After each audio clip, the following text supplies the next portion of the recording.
আপনার বয়স যদি 18 থেকে 24 বছরের মধ্যে হয়ে থাকে তাহলে আমার কথাগুলো মনোযোগ দিয়ে শুনুন। আপনি ভবিষ্যতে কি করবেন বা কতটুকু সাকসেস হবেন যদি আজকে থেকেই ডিসাইড না করেন তাহলে ভবিষ্যতে গিয়ে চোখের পানি ফেলা ছাড়া আর কোনো উপায় থাকবে না। আমাদের দেশের বেশিরভাগ ছেলেরা পড়ালেখার পাশাপাশি বন্ধু বান্ধবের সাথে আড্ডা দিয়ে সময় কাটায়। এই যে সময়টা তারা নষ্ট করতেছে এই সময়টা যদি কোনো একটা কাজে প্র্যাকটিসে লাগায় ভবিষ্যতে গিয়ে ভালো ফলাফল আনা সম্ভব। তাই আপনার বয়স যদি 18 থেকে 24 বছরের মধ্যে হয় তাহলে আপনি প্রথমত পড়ালেখার পাশাপাশি যে কোনো একটা কাজ প্র্যাকটিস করুন নিয়মিত। আর এমন একটা কাজ বেছে নিন যেটার ভবিষ্যৎ উজ্জ্বল, মানে যেটা কখনো ভবিষ্যতে গিয়ে কাজের কমতি পড়বে না। বিশেষ করে দেখা যায় ইলেকট্রিক্যাল লাইনের কাজ অথবা মোবাইল রিপেয়ারিং এর কাজ অথবা রিপেয়ারিং এর কাজ, যেমন ধরুন refrigerator repair, mobile repair, laptop repair, motor bike repair. এই ধরনের রিপেয়ারিং সেন্টারে কিন্তু প্রচুর পরিমাণে কাজ থাকে এবং এইসব সেক্টরে কাজ শিখলে একজন টেকনিশিয়ান কিন্তু ভালো পরিমাণ টাকা ইনকাম করতে পারে যে কোনো চাকরিজীবীর থেকে। এবার আপনি চিন্তা করে দেখুন বাকিটা আপনার বিষয়, আপনি কোন সেক্টরে কাজ করবে। তাই একটা কথাই বলবো, সময় নষ্ট করবেন না, আজই শুরু করুন। এই ডিসপ্লেটা ফোনের মধ্যে খুব সুন্দরভাবে আসলেও টাচটা কিন্তু কোনোভাবেই কাজ করে না। যখন আমি ফোন থেকে ডিসপ্লেটা আলাদা করি, আলাদা করার পরেই দেখতে পাচ্ছি যে ডিসপ্লে রেবনের মধ্যে যেখান দিয়ে টাচের লাইনটা গেছে সেই লাইনটা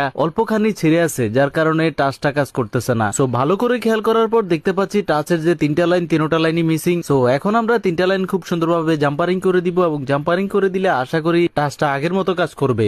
বাংলাদেশেই আমার মনে হয় সব বুদ্ধিজীবীদের বসবাস। যে জীবনে কোনোদিন ক্রিকেট খেলে নাই সেই ক্রিকেটারদের ভুল ধরে, আবার যে কোনোদিন হাতে তাতাল নেয় নাই সেও মেকানিকদের ভুল ধরে। ঘটনা হচ্ছে কয়েকদিন আগে আমি ফেসবুকে একটা পোস্ট করেছিলাম এবং সেই পোস্টে আমি বলেছিলাম যে একটা স্যামসাং ফোনে চার্জ হচ্ছিল না, পরবর্তীতে চার্জার পিনও চেঞ্জ করা হয়েছে কিন্তু সমস্যার সমাধান হচ্ছিল না। সমস্যাটা মূলত ছিল লজিক থেকে মেইন মাদারবোর্ড পর্যন্ত ভোল্টেজটা যাচ্ছিল না, যার কারণে চার্জ হচ্ছিল না। ওই লাইনটা লজিক থেকে মেইন মাদারবোর্ড পর্যন্ত গেছে ডিসপ্লের ভেতর দিয়ে। এখন ওই ফোনটাতে আমি ছোট্ট একটি জাম্পার মাধ্যমে সমস্যাটা সমাধান করেছিলাম। সেখানে অনেক বুদ্ধিজীবীরা ওই ভিডিওতে এসে কমেন্ট করে যে ভাই এখানে জাম্পার না করে সঠিক সলিউশনটাই করুন, এভাবে জাম্পার করলে এটা কখনো সমাধান হয় না। তো ওইসব বুদ্ধিজীবী কয়েকজনের প্রোফাইলে ঢুকে দেখলাম ওরা কখনোই মোবাইল রিপেয়ারিং এর কাজ করে নাই, ওরা সাধারণত কোনো জব করে অথবা কোনো দোকানে চাকরি করে। সো আমি মনে মনে চিন্তা করতেছি আসলেই বাংলাদেশে অনেক বুদ্ধিজীবী রয়েছে, এটা শুধু আমাদের দেশের সম্পদ, এদেরকে অবশ্যই দেশের বাইরে পাঠিয়ে দেশটাকে আরো উন্নত করার সুযোগ করে দেওয়া হোক। 10 বছর থেকে ফোনের কাজ করি, এরপরেও কিছু মানুষ এসে আমাকে শিখায় ভাই আপনার ডিসপ্লে লাগানো হয় নাই। গতকালকে আমি একটা ভিডিও পোস্ট করেছিলাম, সেখানে আমি বলেছিলাম এক কাস্টমারকে একটা ডিসপ্লে লাগিয়ে দিয়েছিলাম, একদিন পরেই ডিসপ্লেটা নষ্ট হয়ে যায়। সেখানেই অনেকে এসে আমাকে বলতেছেন ভাই আপনার ডিসপ্লে লাগানো হয় নাই, ডিসপ্লে জয়েন্টটা হয়তো আটা বেশি দিচ্ছেন যার কারণে ডিসপ্লেটা ছেড়ে দিয়েছে। গত কয়েকদিনে আমি দুটো ডিসপ্লেতে এরকম সমস্যা পেয়েছি যেটাতে কিছু না করেও ডিসপ্লেটা হঠাৎ করে চলে গেছে। কোনো ডিসপ্লে লাগানোর সময় আমি জয়েন্ট পয়েন্টে টোটালি কোনো আঠাই ব্যবহার করি না, কারণ ডিসপ্লের এই জায়গায় যদি আমরা আঠা ব্যবহার করি অনেক সময় চাপ লেগে আঠাটা ডিসপ্লে রেবনের নিচে চলে যায়, সেক্ষেত্রে অনেক সময় ডিসপ্লে উল্টাপাল্টা কাজ করতে পারে বা পুরো ব্ল্যাঙ্ক হয়ে যেতে পারে। তো যেহেতু 10 বছর থেকে কাজ করতেছি এইটুকু কমন সেন্স অবশ্যই আমার ভেতরে আছে। আপনি যে সেক্টরেই কাজ করুন না কেন, আপনি যেখান থেকে প্রথম কাজ শুরু করেছেন বা যে ওস্তাদের হাত ধরে প্রথম কাজ করা শুরু করছেন তাকে কখনোই ভুলে যাইয়েন না। হয়তো আপনি তার কাছ থেকে ভালোভাবে কাজ শিখতে পারেন নাই বা আপনাকে বকাঝকা করতো বা এমনও সময় গেছে অনেক গালাগালিও করছে, কিন্তু একটা কথা মনে রাখবেন তার হাত ধরেই কিন্তু আপনি এই লাইনে আসছেন। আজকে যেই অবস্থানে আছেন তার পেছনে সবচেয়ে বড় অবদান ওই লোকটার। একটা কথা মনে রাখবেন, যে কোনো সেক্টরের প্রথম ধাপটাই হচ্ছে সবচেয়ে কঠিন বিষয়। হয়তো আপনি মনে মনে ভাবতেছেন কিভাবে শিখাইছে, টুকিটাকি কাজ ছাড়া তেমন ভালো কোনো কাজই শিখাই নাই, কিন্তু বিশ্বাস করেন ওই টুকিটাকি কাজই হচ্ছে যে কোনো কাজের প্রথম ধাপ। ওই প্রথম ধাপটা যদি আপনি ভালোভাবে না শিখতে পারেন তাহলে কখনোই আপনি ভবিষ্যতে নিজেকে ভালোভাবে ডেভেলপমেন্ট করতে পারবেন না। হয়তো আপনি কাজ শিখতে শিখতে ওস্তাদ থেকে উপরে চলে গেছেন, কিন্তু তারপরেও